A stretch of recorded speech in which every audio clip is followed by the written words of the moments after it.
Hello guys! Hello Leo! Welcome dito sa aking channel Leo. Alamin natin kung anong messages, vibration, gabay, energy para sa inyong lahat. Ito ay para sa lahat ng Leo na nanonood sa ngayon. General reading guys, bi-weekly reading, last 2 weeks ng January 2024. Para sa lahat ng Leo friends natin na nanonood. Kung bago ka sa channel ko, please like, share, and subscribe. Paki-press ang notification bell button, guys. Para kayo ang unang makapanood sa mga videos na ina-upload ko. Okay. So, meron ka ditong 3 cards, Leo. Music, Hope, and Journey. Oh. So, Leo, dito sa barahang to, pwedeng may mga Leo dito na musika ang pwedeng maging sandalan nila sa kung ano man itong pinagdadaanan nila. Like, for example, may mga memories sila na gustong balikan. May mga, yung alaala na yan ng nakaraan ay posibleng balikan mo through music. Music din is another way para ma-relax ka. Music din ang kakampi mo siguro sa panahong na lulungkot ka, inaanto ka, nawawalan ka ng motivation. So, parang nagbibigay ito sa'yo ng energy, energizer, diba? So, ang music na to. So, for the last 2 weeks ng January 2024, siguro pagkagising mo sa umaga, makikinig ka sa music while you're working, while you're eating, kung ano man itong gagawin mo. Ito ay, tawag dito, ito ay makakatulong ang music sa kung ano man itong gagawin mo. Okay? Meron kang journey dito. Sinasabi ng barahan na may kailangan kang paghandaan. Like, isa itong travel. So, paglilipat bahay. So, Leo, if you're planning to move out, if you're planning to relocate, or maghanap ng ibang lugar na kung saan ka komportableng magtrabaho, sinasabi ng barasa dito na oras na para ihanda mo ang sarili mo. Prepare your passport. May mga Leo dito gustong mag-abroad. Gustong pumunta ng malamig na bansa. Parang yun ang nakikita natin. Malamig, gusto niyang ma-experience yung snow. And nakikita ko sa kanya na feeling niya, kaya niya pa na umalis ng bansa, hanapin kung saan siya swerte. Parang ganun. So, dito sinasabi na pwedeng maghahanda ka ng mga documents na kakailanganin mo. Okay. Nakikita ko sa'yo dito, Leo, na sobra-sobra yung motivation mo. Sobra-sobrang positive ka. Sinasabi ng barahan na okay lang yun. Nasa tamang nasa tamang mindset ka, Leo. Na sinasabi sa'yo ng barahan na huwag kang mawala ng pag-asa. Kasi kahit yung pinakamahirap na situation dito sa mundo, ay pwedeng maging positive kung positive ka. So, ituloy mo lang daw. Continue kung ano man ito na mindset, emotion na mayroon ka. Okay? And sinasabi ng Baraser dito, ihanda mo ang sarili mo sa mga possible na changes na darating sa iyong buhay sa mga susunod na araw, buwan na taon. Okay, Empress.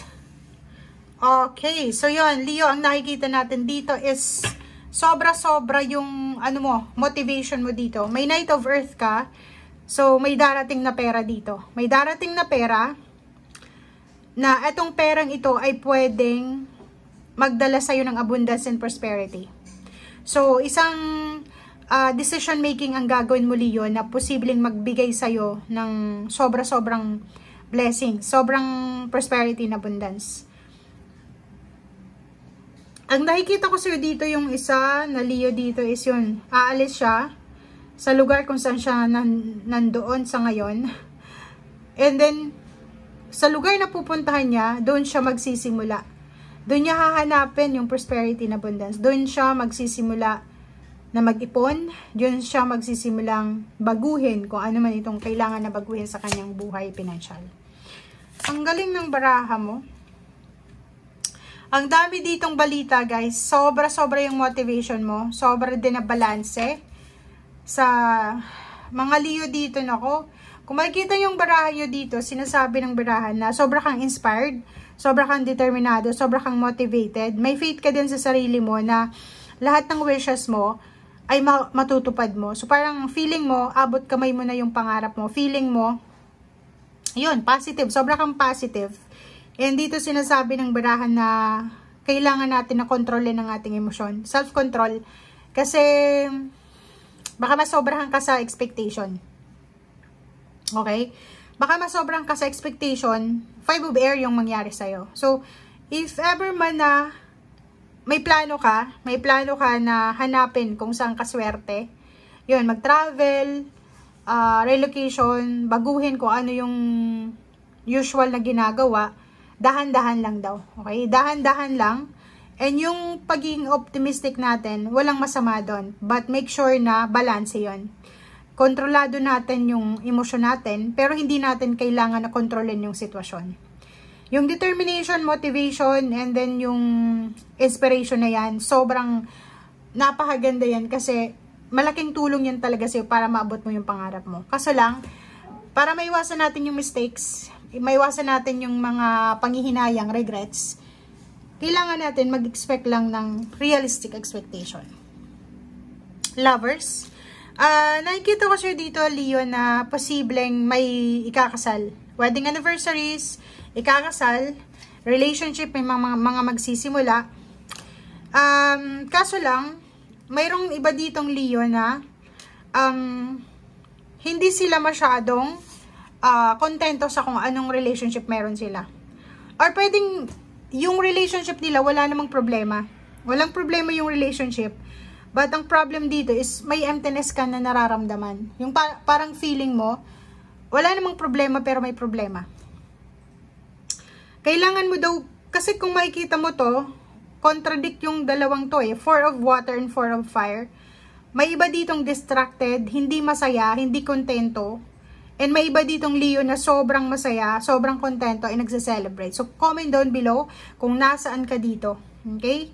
Kasi sa relationship, sinasabi ng baraha, wala namang problema yung relationship mo. Sobrang maganda ang relationship mo. Pero may iba sa inyo dito na hindi kayo masaya. Parang feeling you empty. May hinahanap kayo eh. And yung iba naman dito, kahit wala silang pera, wala silang malaking halagang ipon na pera, pero prosperity na abundance yung nararamdaman nila, kontento sila, and sineselebrate nila ang bawat araw na magkasama sila. Parang ganun.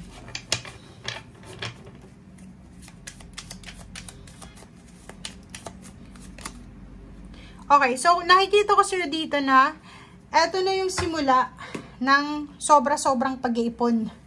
Ang last 2 weeks na to ng January 2024 ay parang simula na to ng pag-iipon. 444 stability.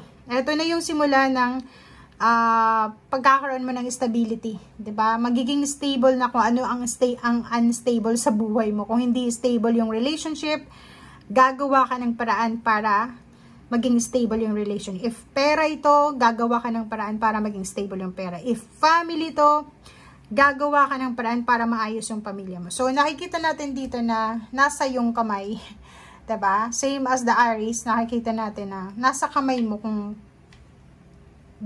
gaano mo or kung paano mo may improve ang buhay mo or kung ano yung result na gusto mo. Okay? Thank you guys. Bye!